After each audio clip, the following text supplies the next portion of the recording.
Mateus 6, versículo 26, diz assim: Olhai para as aves do céu, que não semeiam e nem cegam, nem ajuntam em celeiros, e o vosso Pai Celestial as alimenta.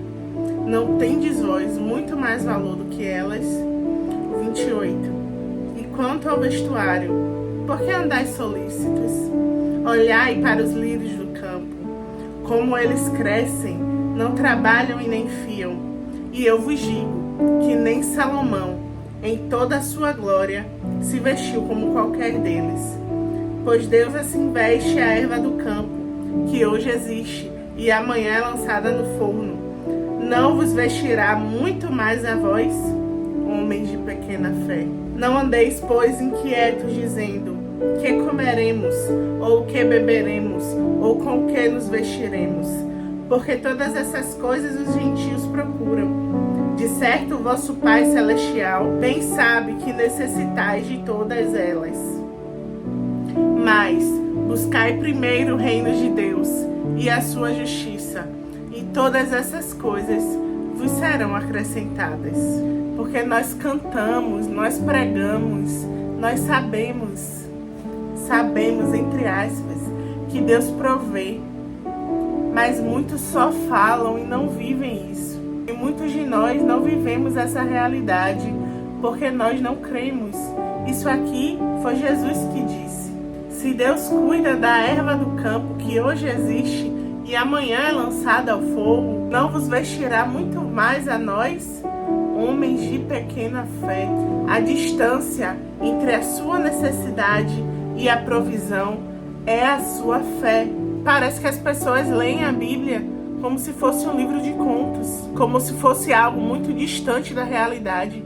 Mas eu vim aqui te dizer que Deus é o mesmo Deus dos tempos que Jesus andou nessa terra. Ele ainda faz milagres, ele ainda provê, sim. Nós precisamos crer mais, porque a Bíblia diz: quando vier o Filho do Homem, porventura achará fé na terra? O inimigo nesse tempo quer minar a nossa fé, quer fazer com que não creiamos mais, mas nós precisamos crer mais no Senhor, crer no impossível, porque sim, Ele ainda faz o impossível. Mas a gente canta que Ele provê, a gente louva, dizendo que Ele veste os lírios do campo, quanto mais aos seus filhos. A gente se coloca no lugar de filho. Certa vez eu ouvi uma história de um homem que comprou uma passagem para viajar de trem. E ele entrou no trem e só tinha o dinheiro da passagem. E ele ficava observando todos comendo, bebendo, tendo regalias naquele trem. E ele nunca se juntava às outras pessoas para comer, beber e ter algumas regalias. No final da viagem, um moço perguntou para ele: por que você nunca se juntou a nós? E o homem lhe respondeu: porque eu só tinha o dinheiro da passagem. O moço lhe disse: você não se atentou ao bilhete? Veja, está tudo incluso. Está tudo incluso na sua passagem. Jesus disse que no mundo teríamos aflições, sim. Mas ele nunca disse que sempre viveríamos de aflição. O apóstolo Paulo escreveu: perplexos, mas não desesperados, abatidos, mas não destruídos. E eu fico me perguntando, sabe, como um Deus tão grande, tão poderoso, Ele governa o universo. Ele dá reis, tira reis. Ele cuida de tudo, Ele governa todas as coisas. E Ele se importa com a erva do campo. Ele cuida de você. Ele cuida de mim. O dia mau chega para todo mundo. Mas é nesse dia que o Senhor tem provisão para nós. É nesse dia que o milagre acontece. Ele tem na sua frente como se fosse um quebra-cabeça. E Ele organiza cada peça para que tudo coopere para o seu bem. Então, toda vez que você lê essa passagem, leia diferente. Leia se incluindo, se veja nas páginas das Escrituras. Porque você é o Filho de Deus, de quem Ele está falando aqui. Foi para você que Jesus falou essas palavras, para todos nós que fomos feitos filhos de Deus, porque cremos no seu nome. Em Mateus 7,7 diz assim: pedi e dá-se-vos-á, buscai e encontrareis, batei e abri-se-vos-á, porque todo aquele que pede, recebe, o que busca, encontra, e ao que bate, se abre. A perícope desse texto fala da bondade de Deus.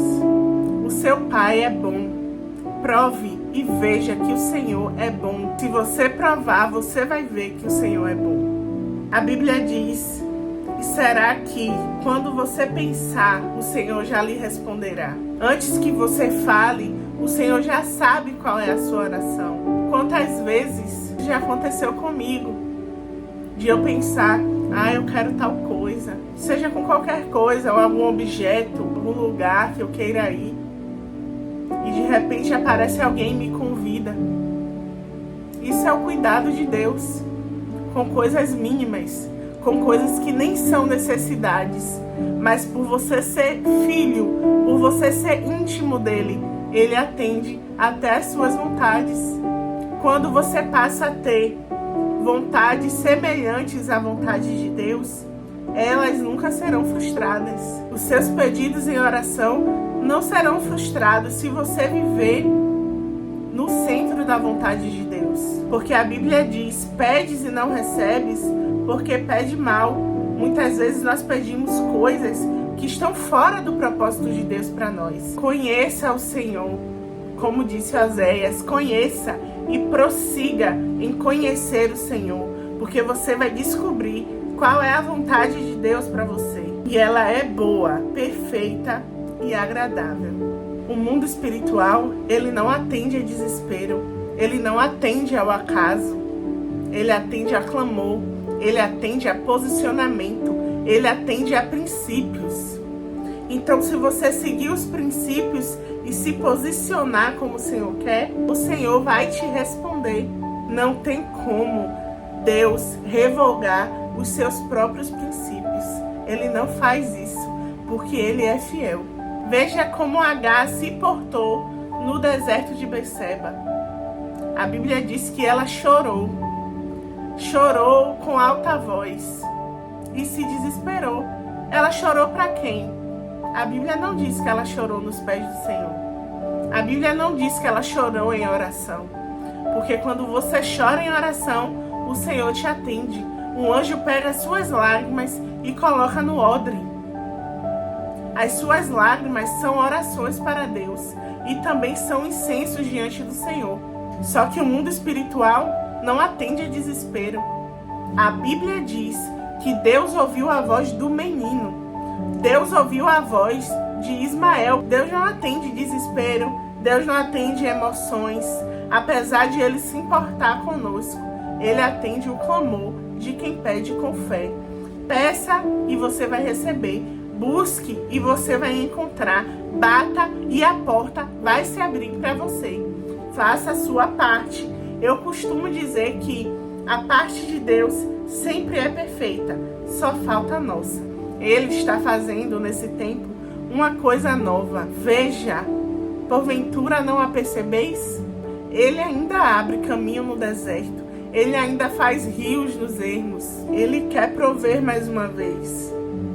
Se nós que somos maus sabemos dar coisas boas aos nossos filhos, quanto mais o Senhor não dará o bem aos filhos dele. Você é filho de Deus. Se coloque no lugar de filho de Deus. Ele quer fazer maravilhas na sua vida. Basta que você creia e se posicione. Que o Senhor continue te abençoando. Se você não é inscrito no canal, se inscreva, deixe o seu like e até a próxima reflexão. Deus te abençoe.